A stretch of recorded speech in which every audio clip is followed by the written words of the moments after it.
The topic today, and again, we are talking about CCA students and people who are not yet CCA students, but the topic is how to make yourself an in-demand, highly paid copywriter.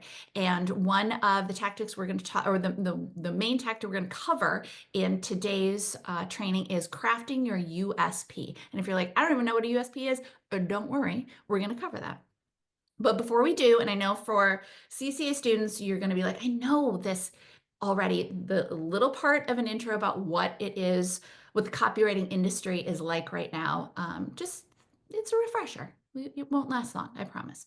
So the question of what does copywriting look like today for people who are, again, not yet a CCA student, or maybe you're a newer CCA student, the answer is 100% that it is better than ever. There are more opportunities than ever. There are more businesses than ever. You can work with more companies all around the world. That probably 6 months ago, maybe 8 months ago, when everyone was saying AI is going to take our jobs, and the copywriters in the know were like, that's not going to happen. It's not going to happen. Now the rest of the world has caught up with that, and they're like, oh yeah, no, that's not going to happen. But AI is a great tool for copywriters. So that is passed. It is better than ever time to be a copywriter. It is creative, and you might have guessed at that, right? Like it's using words, it's creative, but at the same time, it is also fun.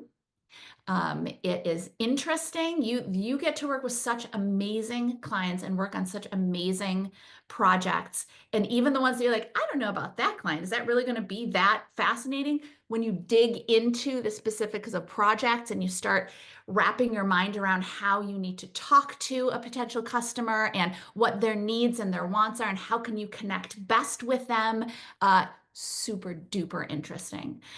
It is also fulfilling. By a note in the comments of how many people have spent a lot of their lifetimes wishing that they could be a writer or use their writing skills for something that actually paid them well. I absolutely, as a kid, you guys might know my story already, but I always wanted to be a writer. And even though my dad was in marketing and would bring home copywriting for me to do in high school, I had that in my head that you can't make money as a writer. And that stayed with me for a lot longer than it should have, considering I even knew that copywriting existed.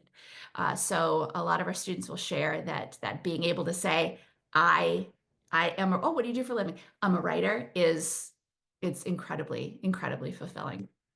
And then on top of that too, it is very, very flexible. You can make your career look exactly the way that you want it to. If you want a full-time in-house job, you want to be working for a company as a copywriter, absolutely. If you want to be working for an agency as a copywriter, absolutely. If you want to be if you want to freelance and you want to do that full-time and you want to have a very good paying freelance career, you can do that. If you want to freelance part-time, maybe you are raising kids during the day and you want to freelance part-time, or you have a job that you like and you want to freelance part-time, you can do all of that, and you can craft it to look exactly the way that you want it to look. And because two people mentioned the podcast in the chat, which thank you both. We did an episode on the flexibility of copywriting. I was going to jump in and be like, this is my favorite one, that it's so flexible. But then I remembered we did a podcast episode on it. So I'll spare you my positive rant, if that's a thing. But truly, I think the flexibility is, if you value your time, which over the past few years, I've come to realize that is the number one thing I value, is my time and being able to spend it how, where, when I want, to be able to be with family when emergencies pop up. You know, my parents are not getting any younger. And so being able to spend time with them, it's just, and if you have kids, I mean, I'm sure you understand being flexible is so important if they're homesick, all of that sort of thing. It's just, love the flexibility, and I can't stress it enough. So I will find that podcast episode if in case you're like, wait, but really, how flexible is it and why? So to good. Yeah, listen. if you guys have not checked out our Build Your Copywriting Business podcast, you can find it on Apple and Spotify, episodes on YouTube actually too. And actually, Keith, your question of what's the best way for freelancers to get medical benefits, we did an episode about it, how to build out your own benefits package. And I'll So find that episode too. Yeah. And I think that's one of the most common hurdles from people being like, oh, I really want to freelance because of the flexibility, but then I have to lose medical or lose this. And the truth is, you can create a much better benefits package yourself than your boss or company, I should say, ever could, because it's not tailored to you. It's a very universal, here's what we're going to give the company, versus when you can take control of your own benefits package, you can design it exactly how you want. So the episode goes into that of just kind of how to think about setting your rates, to think about vacation time and medical benefits and all of these things that a company is giving you, quite frankly, to pay you less. So I will go grab that in just a second here. absolutely. Oh, and high paying. It's you can absolutely make. I know some people are like, well, what does high paying mean? People want to pay peanuts. Yeah, there are always going to be companies that want to pay peanuts, so you don't take them as clients. You don't work with them. But there's absolutely no reason that you can't make six figures as a freelance copywriter, and depending on where you are in your career, eventually as a non-staff copywriter. But there's absolutely no reason why not. Okay, so how do you get into it? Hey there, it's Nikki. I wanted to take a very quick minute to make sure that you knew about our free on demand copywriting training. Now, whether you are brand new to copywriting or you've been doing it for a while, but you just can't seem to hit those income goals, this training is for you. You are going to learn the 3 secrets to landing freelance copywriting work without relying on frustrating job bidding sites like Upwork or Fiverr, or without cold calling strangers. And if you've watched any of the student success stories on this channel, and if you haven't yet, check them out. This is the exact same training that they all started with. And I mean students like Kate K, who is making 6 figures working part-time and retired her husband to help her build her business. Students like Stuart, who replaced his full-time salary, which was a good one, with his freelance income and then some. Stacy, who hit 6 figures in her first 6 months as a freelance copywriter, and Ashley, who landed the in-house copywriting job of her dreams. They all started with this free training, and you can start with this free training too. So sign up right now at freecopywritingtraining.com. Great question. The main thing that we come across, and thank you for coming.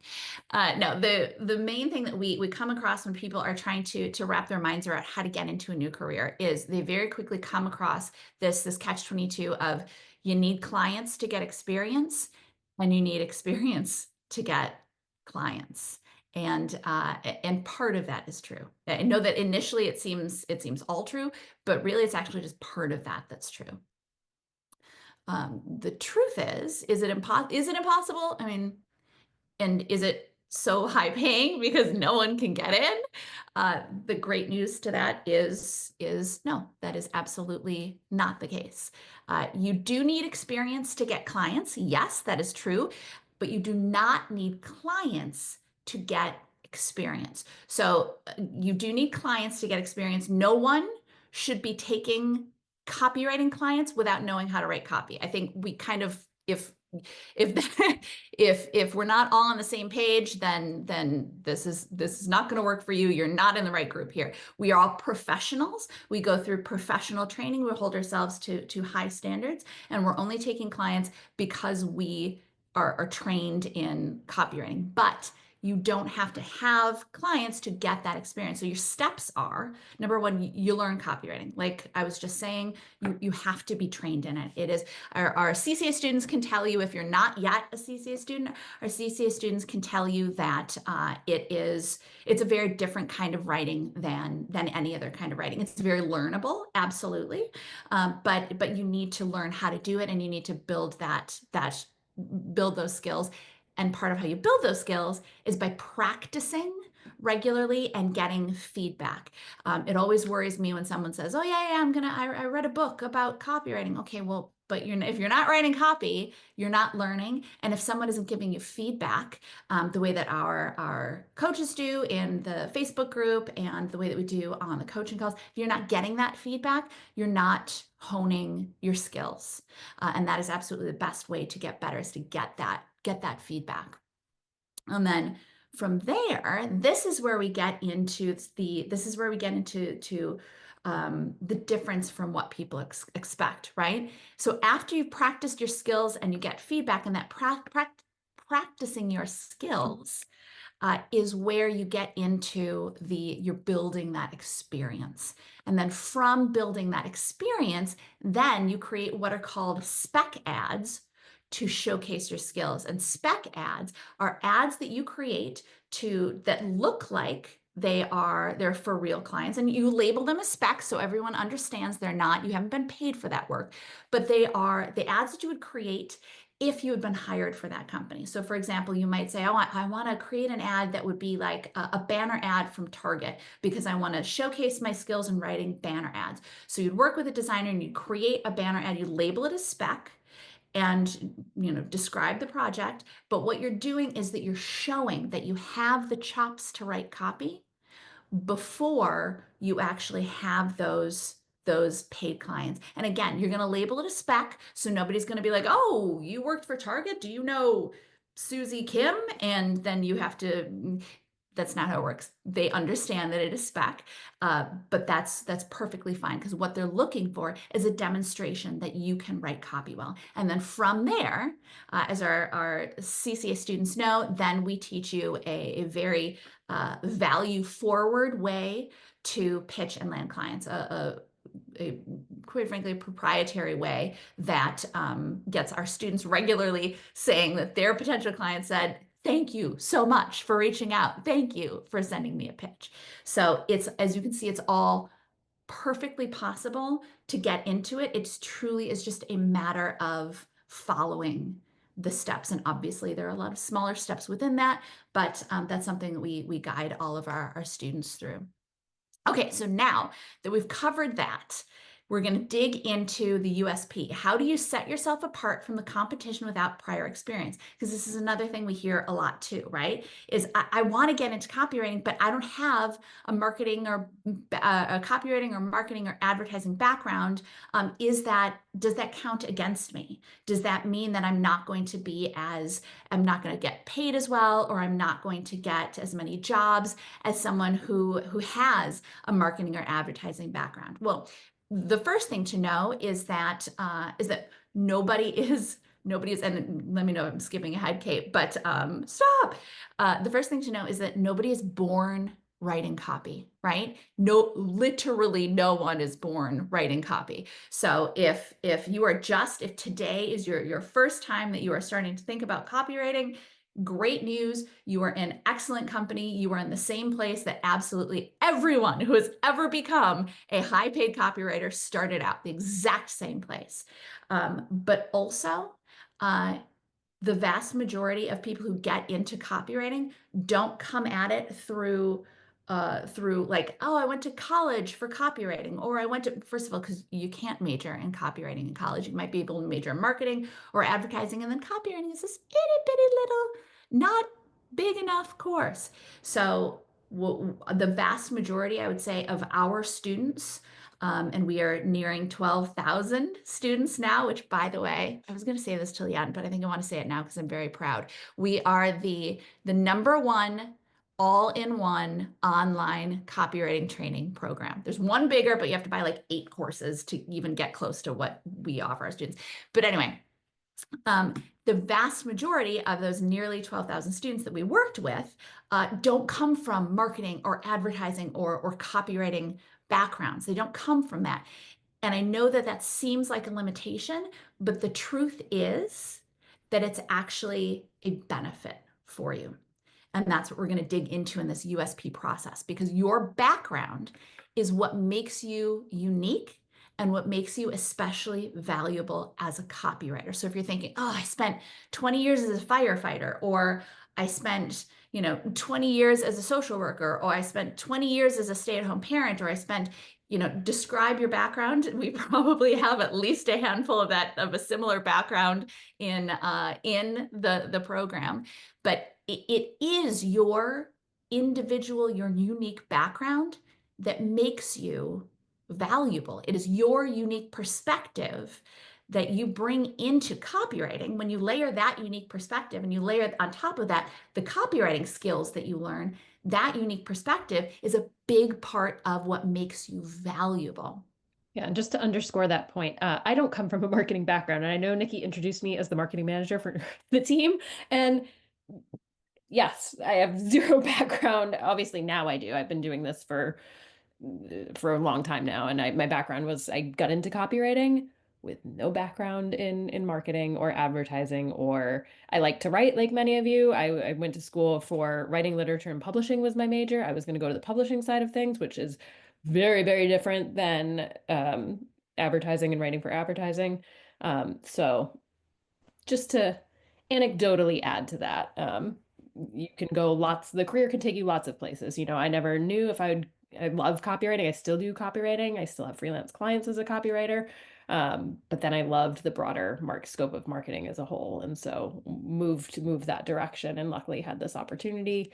But there's so much more you'll learn once you're in the world. And that's the only other thing I'd add for our CCA students is once you're in the world, you're like, wow, there's so many possible that I could learn. I could be an SEO writer and I could do design and I can focus on copywriting, land your clients, make some money as a copywriter, build that, and then build from there if you want to or feel inclined to. But there's so much possibility. So it can be easy. It's very exciting, but it can be very easy to lose focus. So to the CCA folks and everyone else, quite frankly, if you're going to, if your goal is to become a copywriter, focus in on that goal. There's so much to learn and so much to do. I think I only after like almost 15 years now it's been as a copywriter which not to say that it has to take you that long to transition into other fields within marketing from copywriting, but I didn't feel the need. It's not boring. We talked about it being fulfilling and interesting And there's more than enough work. I think that one of the things that I was kind of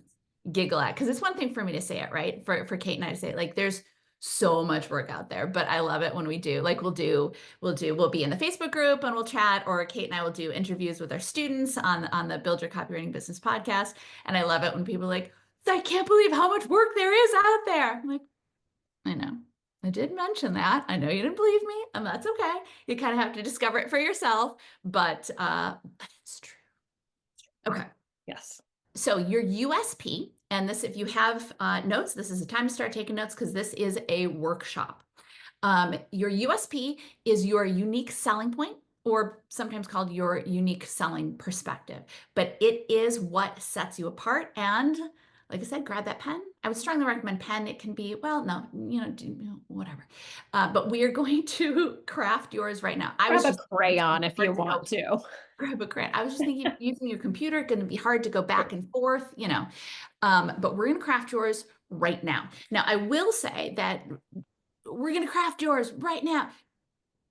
Yeah, we'll at least give you a great start. You do not have to have this finished in this one session. This might be the kind of thing that you make some steps forward on. You set it down for a little while, go take a walk, do the dishes, whatever, and then maybe come back and explore it a little bit more again. But we're going to give you all the steps to take so that you can craft a great one. And for CCA students, if you've done this, obviously many of you have done this as part of Pitchapalooza. That was many, many months ago, and many, many things may have changed for you since then. So this is a great time. The USP should always be an ever-evolving thing. It's never just, okay, I did it, and I'm never looking at it ever again in the rest of my life. What sets you apart is likely going to change, or you might feel strongly about, oh, I've got all of this experience, and here's what sets me apart now that, feels stronger than this other thing that set me apart. Because, as you'll see in a minute, there's probably many, many things that set you apart, but we're not going to focus on all of them. Yeah. No, come on. Okay. So here's your process, or at least we'll go through the process. Step one, like we said, it's going to be the things that you've done in the past that give you that unique perspective now. So the first step is to brainstorm all of your past experiences, which I know sounds crazy broad or exceptionally broad. Crazy broad, that's what they call me. We're talking your previous work experience, any previous hobbies you've had, any things that you enjoy doing, anything that what are the kind of the bigger elements in your life? So it could be, like I said, maybe you worked at restaurants in high school, or maybe you work at a restaurant now. Maybe you worked in a certain industry. Maybe you have a hobby. Maybe you like paragliding as a hobby. Maybe you are raising children. Maybe you are let's see, maybe you like to rebuild roadsters. Maybe you can kind of see where I'm going. We're looking for yes, previous work experience, yes, previous maybe hobbies or just things that you have done, your past experiences, and go through and list them all out. And when you think you've listed them all, list a couple more. This is one of those good opportunities to do a little brainstorming. We all know that, or maybe we don't all know, but we've probably sensed that the best way to do brainstorming is to put everything down on the page, then get up and do something totally different. Because while you are doing something totally different, your brain is going to keep working and keep looking back through those little files, and then start serving stuff up when you sit back down again. So I would consider making it a two-part process. And don't, I know you kind of alluded to this and said this, but I want to underscore, don't censor yourself. The brainstorming process, this goes for USP, this goes for writing copy and practicing when you're doing, get it all out on the page. I always have a messy working document. If you're a perfectionist and you're like, oh, but that's not what I'm gonna, fine. Have a separate document where it's pretty and everything's put together and you're kind of working and copy and paste between the two. That's what I do. And I keep everything in a working document, just because nothing, you might come back to it. You're like, oh, what was that idea I had or thought I had? And maybe it's not that, but there's something you can build off of or iterate off of, or it strikes another idea. Let it all out. I think the worst thing we do for ourselves with brainstorming is putting up our own roadblocks to what we think is quote unquote good or usable, or we make judgments on things that we don't need to do at this stage in the game. Brainstorming is a very non-judgmental space, so use it as such. Awesome. Okay, step one. Now, step two, identify, and you just made a list of a whole bunch of different experiences. So for each of those experiences, identify a trait that you've developed during those experiences. Now, if you get to an experience, you're like, I can't even think of a trait, that's fine. Maybe that's not one of the ones you need to focus on. But as you're going through, did your hobby of jumping out of airplanes, did that teach you how to do things that were outside of your comfort zone? Did that teach you how to do things that you were uncomfortable with? Did raising toddlers teach you how to be especially persuasive? Did volunteering at an animal shelter with traumatized animals help you figure out unmet needs, literally unspoken needs? Did your experience in working on a missile command, which wasn't that what We had an example. Yes, we had a former Air Force. Yeah, he had a great USP. I'll see if I can find it. Yeah. That's a good one. Did that make you especially detail oriented?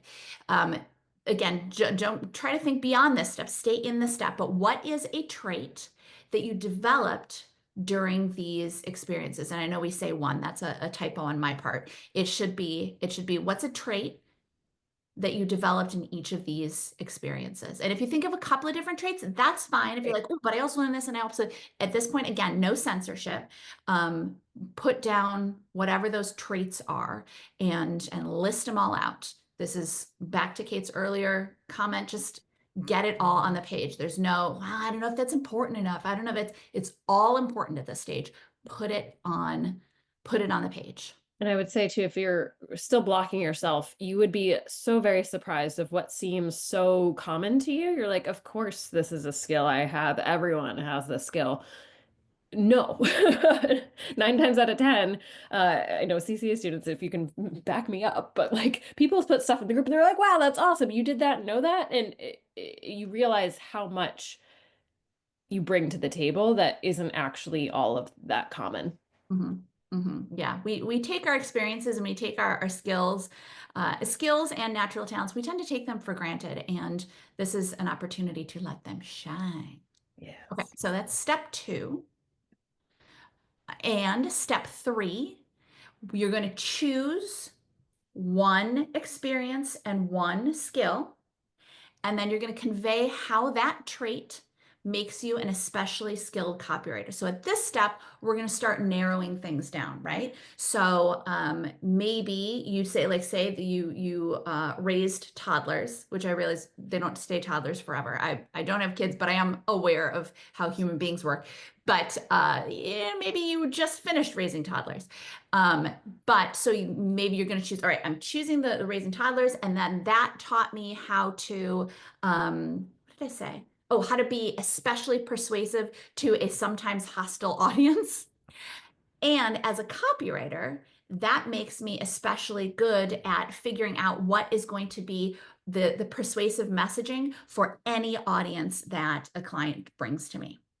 You see where I'm going? So it's one experience, one trait you learned from that experience, and then how that makes you a good copywriter. Or yes, if you're a CCA student, or if you're not yet a CCA student, you're not yet studying with us, how it will make you a good copywriter. Or you can write it, if you write it now as if you are a copywriter, and save it for when you start your training. Getting into step one, you're going to brainstorm your past experiences. Step two, and grab a screenshot of this if you want to, or if you have a phone, if balloons. I'm gonna love the Apple updates I of love the Apple updates. More balloons. More balloons. Step one, brainstorm your past experiences. Step two, identify traits that you've developed during those experiences. And then in their last one, you're going to choose. So you're going to choose one experience, one trait, and how that makes you an especially skilled copywriter. Now you'll notice this index finger right here. One. Brainstorm all of your possible previous experience traits, but you're going to choose one. If there's one thing that we see again and again, it is students trying to pack more than one in there. Well, but I also did this, and I get that. You have lived a wonderful and amazing life, but you don't have to tell your clients all of that. You're going to choose one experience, one trait, but can I make it two? No, you cannot. It needs to be one trait, and how that one trait makes you an effective copywriter. This is not the place to list out your entire resume. This is not the place to trot out your favorite. Oh, well, but I want people to know that I have a master's degree. I want people to know. That's not what this is about. When you notice that you want people to know that you have a master's degree, you're in the wrong headspace, because your USP is not about you. It is about what you can do for your clients. And another big part of this is that it has to be simple in order to be memorable, and simple in order to comprehend it. The easier it is to say and the shorter the sentences, the easier it is for someone to understand. Have you ever read something that someone wrote, and by the end of the sentence, you're going, I don't remember what was at the beginning of the sentence? Very common in like academic writing, that kind of thing. But remember that this is going to be read by a potential client, which means that we want it to be very, very easy to consume, easy to understand, and easy to remember, which means it needs to have a simple structure, and it needs to have a simple structure, and no more than one, maybe two sentences, but it needs to be simple. This is not the place to try to pack in every word that you can think of. This is not the place to show them what an amazing prose writer you are. I know you're an amazing prose writer. This is not the place to show them. And also, probably your copy is not the place to show them what the amazing portfolio prose is a writing you great are. place to show. Exactly. Yeah. Your prose writing for your amazing prose writing. The other thing I would say though too is if you're like, but I have a couple of different paths I could go down. Like there's this experience and this trait, and here's how I would write this one, and I could write a few different options of this. You can have, 3 or 5 or however many that you're working with, and then look at them and say, okay, this one feels a bit stronger. If I was put yourself in the client's shoes, if I were going to hire me, which one of these sounds the most compelling and feels like it's bringing the most, I'm going to bring the most value to my client. Mhm. So having multiple is totally fine, and going down from there. I think when we try to focus all in on one, that's when we start cramming things. And so, okay, let me do this version with this thing that I think is a pretty strong point in this one. And when you go down those paths, it'll start to emerge. You might abandon some and say, okay, no, that's not as strong as I thought it was, and maybe that doesn't have a very clear connection, because I think that's the other key, is making sure it's very clear how A plus B equals C. Sometimes you might write it and A plus B gets you to Z, and that's not a very good metaphor, but you know what I mean. You want to get to C and somehow you're getting to M and Q and other letters that don't actually connect to the A and B. And so you want to make sure it all makes sense, is all that's to say, is how did we get to this C? Does what comes before equal this, you know? I'm just trying to think of a better metaphor on the fly. Maybe Have some you're, examples coming up. Don't worry if yeah. you're, but Not an example of a USP, but another, yeah, like if you're baking and you add, eggs and flour to make pasta, but somehow you're coming out with steak tartare. exactly steak tartare, then you've got the recipe wrong somehow. Mhm. Mhm. Exactly. It should all make sense. A plus B should equal C. Yeah, exactly. Okay, so a couple of examples. If you're like, I don't even know what this means. And I will say that these are, I think all of them are based on Students One. We made just a couple of tweaks just to for simplicity, and also to protect the identities of the innocent. Didn't they used to say that was that on Law and Order? I don't remember. Okay, so an example. And the reason that we give you these examples is not for you to put it in your head and then copy it or just try Quite to swap frankly, out words. this one's hard to copy. Just Yeah. saying. Yeah. Yes. But it gives you the opportunity to just see how it could be crafted. Now, if you're the kind of person who, when you read something, it affects the way that you write, close your ears and don't listen. Don't look away from the screen. I'll wave my hands when you can come back. But an example is a former missile launch officer, as a former missile launch officer in the U.S. Air Force. I use the methodical, disciplined approach I developed there to craft writing that hones in on your target customer's needs and delivers powerful effects for your business. My medium choice, once nuclear weapons, is now explosive copy. So the one experience is being a former missile launch officer in the U.S. Air Force. What was the trait? A methodical, disciplined approach. Boy, those balloons. And the result, how it makes him a better copywriter, he's able to hone in on a target customer's needs to deliver powerful effects. Now, my medium of choice, once nuclear weapons, is now explosive copy. Fun, cute, not necessary though. It's not necessary to be clever. It's not necessary to be funny or pithy. Keep it simple.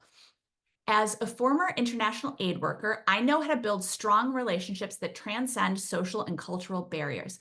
I craft compelling, relatable copy that strengthens your bonds with existing customer and takes you from stranger to trusted friend with new prospect. So, background, former international aid worker.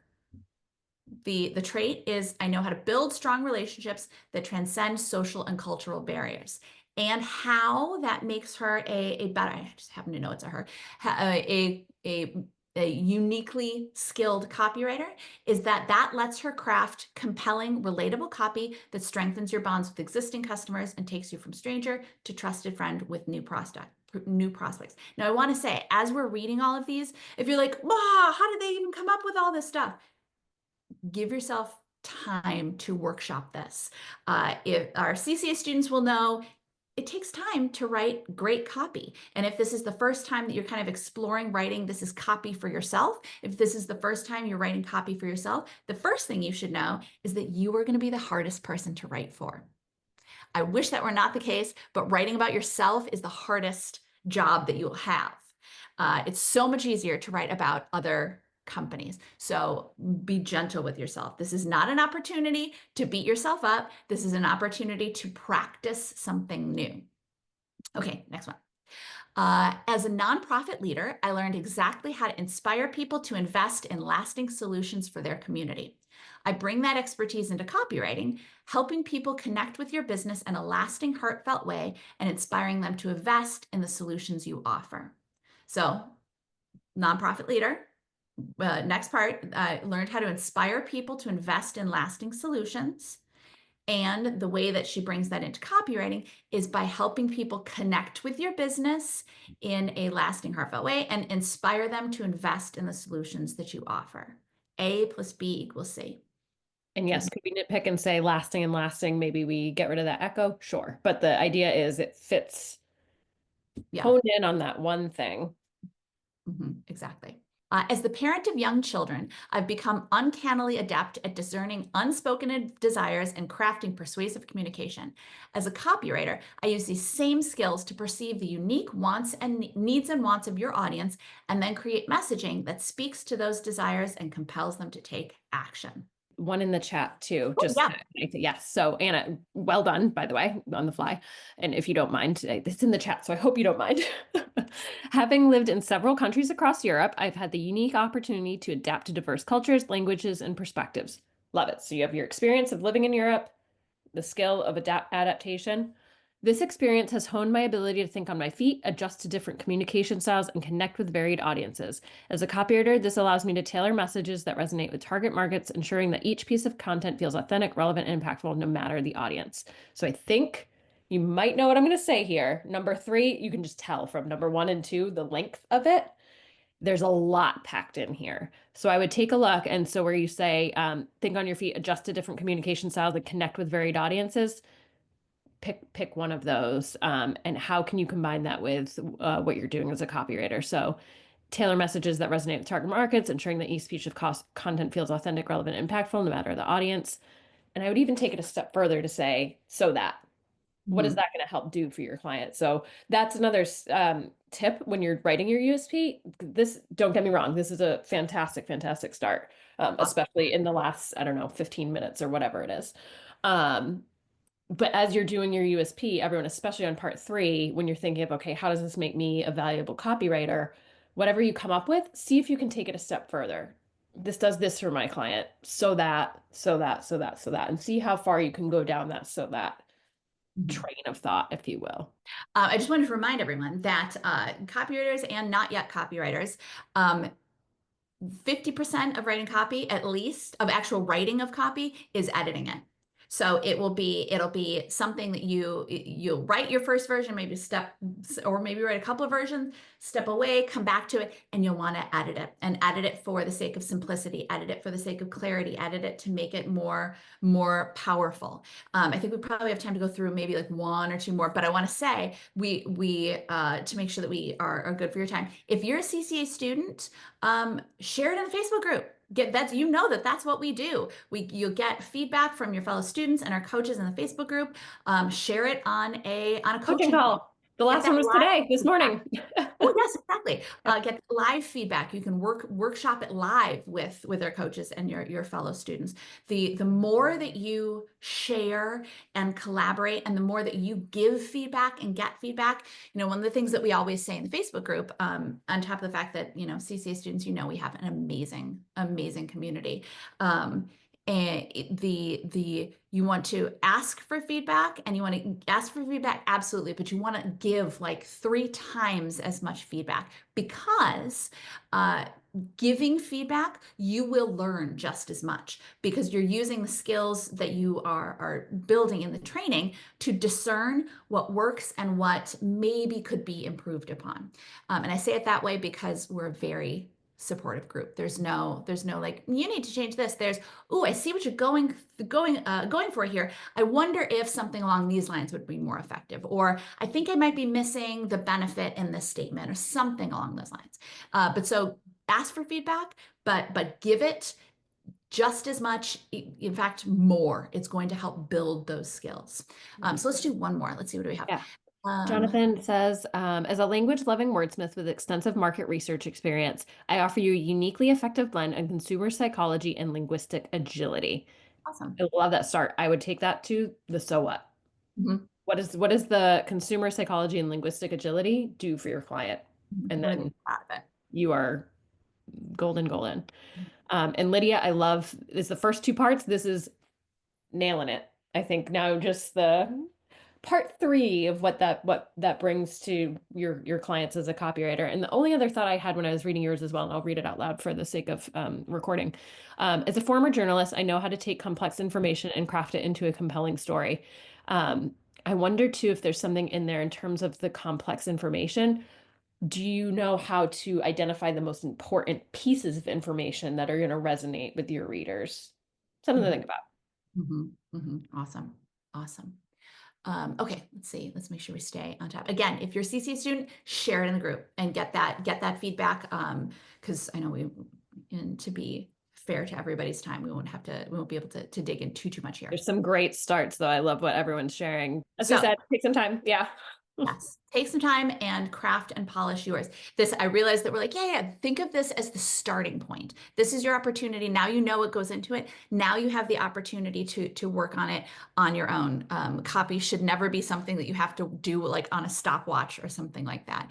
As I said, writing for yourself is the hardest copywriting you will ever do. So be gentle with yourself as well. I'm impressed with everyone doing this on the fly because I always say I can't like perform copy, and I feel like this time constraint in doing it here, well done, because yeah. that gives me heart palpitations just thinking about like writing copy right now. Yes, exactly. And as we were kind of saying earlier, that's part of why we make feedback such a key part of the Comprehensive Copywriting Academy, because you can't learn in a silo. You need the input from others, and you need the input from coaches and professionals. Yeah. And to answer Keith's question, which I love, once you're a student, are you a student for life? Yes. Yeah, you are a student for life. You have lifetime access to the program, lifetime access to the coaching calls, all of that, and quite frankly, that's what I was looking for. Because the program is enormous. You don't need right off the bat all of the resources that we give you. It is, you're not going to need immediately to know how to write a video script. But later on, a couple of years in, if your client says, "Hey, can you write a video script?" You want to be able to go, "Absolutely, I can." And then go back, log into the CCA, and be like, "Okay, let me watch that training now." So we continually add to it because we want to cover everything that you need. There's a reason that we call it the Comprehensive Copywriting Academy. Oh, Jonathan, thank you. What I really love about the CCA is there's as much in there, oopsies, there's as much in there about running a business as there is about the skill itself. I think that's what really sets the CCA apart. Oh, thank you. And Laura says lifetime access is key. I can't with how great this actually is. Guys, this is so sweet. Thank you so much. We appreciate it. Aw. Okay, so he wrote, as a primary school teacher, I know that there's only one thing as important as getting outstanding results, and that's looking after those around me with everything I have. I use this experience to help my clients get what they want, both as businesses and as people. Oh, that's really cool. I I like love that. the sentiment of that. Yeah, well done. Yeah, really nice. Kimberly says, as an oral history interviewer, I learned to listen to people's stories and put them into written form. Awesome. As Kate was saying, now that you learned how to do that, how does that make you? What does that get your clients then? How does you being able to put people's stories in written form? Maybe it's something about, maybe it's about creating compelling connections with their customers or something along those lines. But what does what does your client get out of it? As an upcoming author, I write unique, compelling stories that entertain my audience. I use my copywriting skills to help create entertaining stories to appeal to the masses. Two thoughts right off the bat. I think upcoming author, I would get rid of upcoming. You're an author, own it. Um, and then I would take it again one step further. The entertaining stories to appeal to the masses. What's the deeper benefit to your client? So you're helping them create entertaining stories to appeal to, and I would even say maybe relook at masses. Is it their specific audience? Do you want to appeal to everyone? Are the stories meant to be tailored to whoever the individual audience is? But great start. Well, Uh, says, as a travel obsessed language nerd, I've mastered the art of simple yet powerful and effective communication that leaves a lasting impression. As your copywriter, I'll become fluent in your brand voice to create copy that cultivates strong bonds with your customers and sends profits soaring. Love that. The only little tweak I would make is I don't think you need to say language nerd at the beginning, because you're a copywriter. You are already, as part of that, you are obsessed with language. I think we could talk about maybe being an avid traveler, or because it's being travel obsessed and a language nerd that's trying to put two things into one, right? You didn't think I would catch that, but I did. I always catch it. Really, really solid. I think you can just simplify that first part a bit, but very nice. Laura says, do you think I should use this trait that I have? Astute listener who can quickly identify inefficiencies. C-suite executive assistant. Oh yeah, unpack all of that. Then I can speak to how I help solve the problem inefficiency. Yes, dig into that, explore that. I love that. Fiona says, as a special education teacher, I've developed the ability to adapt and maximize situations to their best. As a copywriter, these skills will translate into crafting messages that maximize your business and your message. Awesome. So I think what I would love is a little bit more insight into what you mean by the ability to adapt and maximize situations to their best. I think a little bit more specificity would help a lot to bring clarity in that sense. And I think the clearer you are, the easier it's going to be for them to understand it. And then as the clearer you are in that kind of B part, the trait, the easier it's going to be. And I think you're pretty much there with C, but I would just explore that a little bit more. Yeah. And I know Jennifer said it seems the most frequently given feedback in today's session is to make it clear how you can help your potential client.